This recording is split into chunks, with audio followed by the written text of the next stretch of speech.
नमस्कार, आदाब। मैं हूं मोहम्मद इमरान। नेपाल के बाद अब फ्रांस की बारी आ चुकी है। फ्रांस में जनता सड़कों पर आ चुकी है। कारण है बजट में कटौती और राजनीतिक अस्थिरता। लगातार फ्रांस के राष्ट्रपति इमैनुअल मैक्रोन के खिलाफ जनता सड़क पर उतरकर प्रदर्शन कर रही है। इतना ही नहीं, पेरिस के रेलवे स्टेशन में भी उपद्रवियों ने घुसने की कोशिश की। हालांकि पुलिस ने जब लाठीचार्ज कर दिया और गोलियां चला दी, तब जाकर कुछ हद तक भीड़ कंट्रोल हुई। लेकिन ऐसा हो क्यों रहा है? दरअसल फ्रांस में काफी समय से राजनीतिक अस्थिरता चल रही है और राष्ट्रपति इमैनुअल मैक्रोन के इस्तीफे की लोग मांग कर रहे हैं। फ्रांस में पिछले 2 सालों में 5 प्रधानमंत्री बदल चुके हैं। उसके अलावा अब लोगों ने परेशान होकर इतने अजीज हो चुके हैं लोग सरकार से कि उन्हें सड़कों पर उतरना पड़ गया है। अब लेफ्ट पार्टीज ने आह्वान किया, ब्लॉक एवरीथिंग, यानी सब कुछ बंद कर दो। ये फ्रांस में हो रहा है और नेपाल तो पहले ही जल रहा था। नेपाल में भी भ्रष्टाचार और राजनीतिक अस्थिरता को लेकर उपद्रवियों ने संसद जला दी और आज नेपाल की सुप्रीम कोर्ट में भी आग लगा दी। करीब 25,000 से अधिक फाइलें जलने का अनुमान बताया गया है। आखिर ऐसा क्यों हो रहा है? भारत के पड़ोसी मुल्कों में से एक नेपाल इस वक्त जल रहा है। नेपाल की जनता अपनी सरकार से बेहद परेशान हो चुकी है और चाहती है कि कोई नई सरकार आए जो रोजगार दे और देश की उन्नति करे, मगर ऐसा नहीं है। सोशल मीडिया पर बैन करके सरकार फंस गई।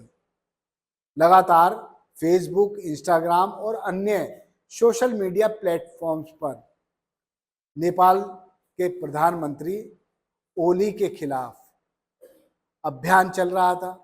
उन्होंने सोचा इस अभियान को कुचलने का एक ही तरीका है, वो तरीका है सोशल मीडिया पर बैन लगा दें।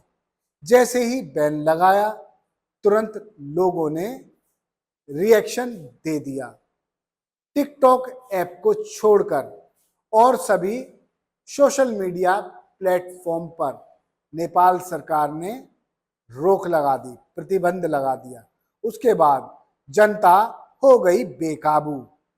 आप देख सकते हैं कि किस तरह से नेपाल में जनता संसद में घुस गई और अब तक 3 पूर्व प्रधानमंत्रियों के घर को आग के हवाले कर दिया। इतना ही नहीं, मौजूदा प्रधानमंत्री ओली के घर को भी जनता ने आग के हवाले कर दिया। इस दौरान नेपाल के पूर्व प्रधानमंत्री झालानाथ खलान के घर को आग के हवाले कर दिया भीड़ ने। जैसे यहां फोर्स पहुंची तो देखा कि खलान की पत्नी झुलस चुकी है। उन्हें किसी तरह निकालकर अस्पताल पहुंचाया, जिनकी हालत गंभीर बनी हुई है। इसी बीच सीपीएन अध्यक्ष पुष्प कमल दहल की बेटी गंगा दहल के घर जला हुआ शव मिला। शव की पहचान नहीं हो पाई, लेकिन उपद्रवी लगातार नेताओं को टारगेट कर रहे हैं। नेपाल के वित्त मंत्री को तो जनता ने दौड़ा दौड़ा कर मारा है। कारण था बेरोजगारी और बढ़ती महंगाई ने लोगों का कर दिया बुरा हाल। इसीलिए अब नेताओं का जनता करना चाहती है बुरा हाल। यही कारण है कि पेरिस की सड़कों में भी इस वक्त 1 लाख से ज्यादा लोग उतरे हुए हैं और प्रदर्शन कर रहे हैं, वो भी मैक्रों सरकार के खिलाफ।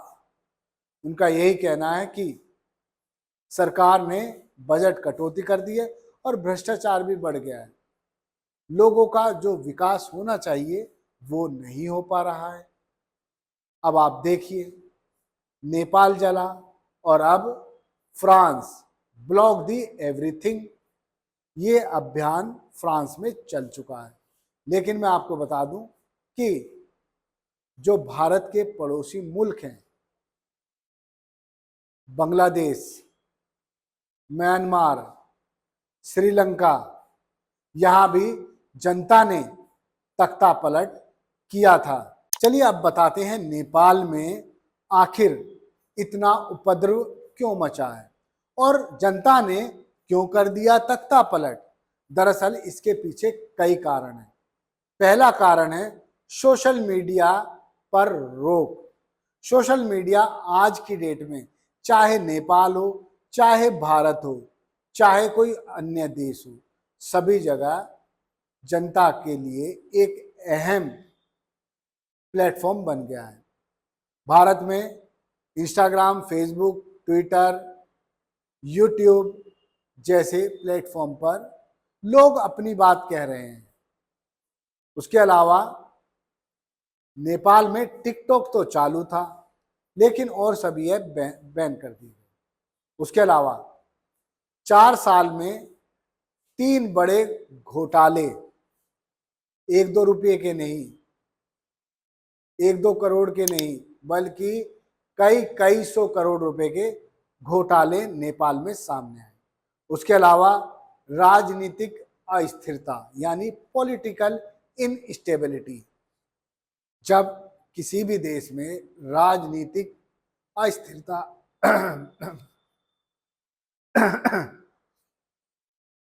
दोबारा राजनीतिक अस्थिरता, जब किसी भी देश में पॉलिटिकल इनस्टेबिलिटी आ जाती है तो वहां कोई किसी की बात नहीं मानता, कोई किसी का नेता नहीं होता। इसीलिए जनता का जो मन करता है जनता वही करती है। बेरोजगारी और बढ़ती असमानता, यानी अमीर अमीर हो गए, गरीब और ज्यादा गरीब हो गए, ये सब कारण नेपाल में सामने आ रहे हैं। उसके अलावा विदेशी प्रेशर, जो विदेशी मुल्कों का देश पर प्रेशर है, चीन की चेक डिप्लोमेसी के तहत नेपाल कर्ज तले दबा हुआ है। इतना ही नहीं, भाई भतीजावाद लगातार बढ़ रहा था, यानी आम जनता की सरकार काम ही नहीं करती थी। उसके अलावा जो और देश हैं भारत के पड़ोसी मुल्क, सबसे पहले तख्ता पलट हुआ म्यांमार में 2021। उसके बाद आपने देखा कितने वीडियो वायरल हुए। श्रीलंका की जनता ने भी 2022 में तख्ता पलट कर दिया। लोग पार्लियामेंट में घुस गए, जमकर सड़कों पर उपद्रव किया और सरकारी संपत्ति को सीधे सीधे तहस नहस कर डाला। फिर बारी आ गई बांग्लादेश की। बांग्लादेश की तत्कालीन पीएम शेख हसीना यदि देश छोड़कर ना भागती तो हो सकता है जनता उनका भी मर्डर कर देती। शेख हसीना के घर को लूट लिया गया, उनके घर में जनता घुस गई। आप देखिए, ये सब भारत के पड़ोसी मुल्क हैं और सभी जगह तख्ता पलट होने के पीछे सबसे बड़ा कारण बेरोजगारी और गरीबी असमानता। जब लोगों के पास खाने के लिए पैसा नहीं होगा और पेट खाली होगा तो उपद्रव ना होगा तो क्या होगा?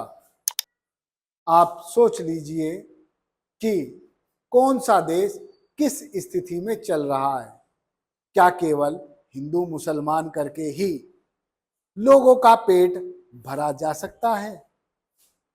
खैर, ऐसी नौबत हमारे देश में नहीं आने वाली है। यहाँ मजबूत सरकार होने का दावा किया जाता है, लेकिन बांग्लादेश, म्यांमार और श्रीलंका में जनता ने तुरंत तख्ता पलट कर दिया। सभी के कारण लगभग एक समान है।